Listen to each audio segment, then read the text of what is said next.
Pour faire de la culture dans des friches industrielles, il faut des industries.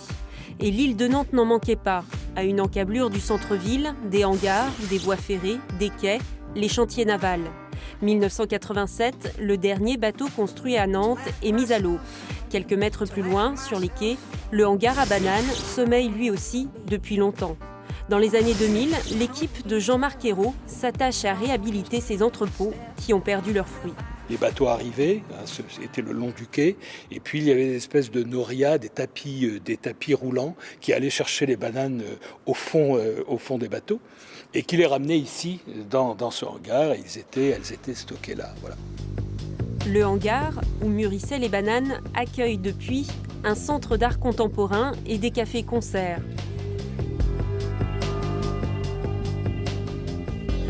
Au même moment, dans les années 2000, les anciens chantiers navals accueillent les machines de l'île, des créatures mécaniques inspirées de Jules Verne et qui deviennent rapidement l'attraction populaire de la ville.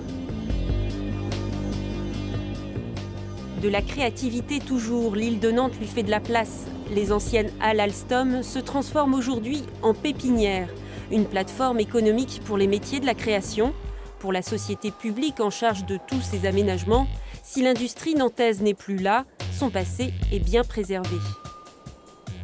L'enjeu de la culture et de la création nous semblait être une forme de continuité dans le faire avec les mains, continuer à agréger des savoir-faire du territoire autour des industries culturelles et créatives qui sont finalement aussi une forme de continuité d'un passif industriel, de recherche et de développement et d'innovation pour le territoire nantais. Les friches industrielles et Nantes, une histoire d'amour. Tout avait commencé avec l'emblématique usine Mu, devenue en 2000 le lieu unique.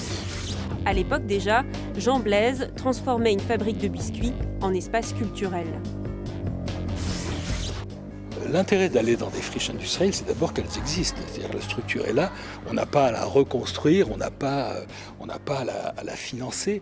Donc ça coûte moins cher d'investir une friche que de créer un lieu. Ça, c'était la première chose. Et puis les friches, c'est beau, ça raconte une histoire, ça crée un mythe. Et il n'y a rien de tel que ça pour qu'un lieu culturel ait une aura. Les friches racontent quelque chose, elles offrent aussi de l'espace. Sur ces 337 hectares, la Mu de l'île de Nantes poursuit son chemin. 37 hectares.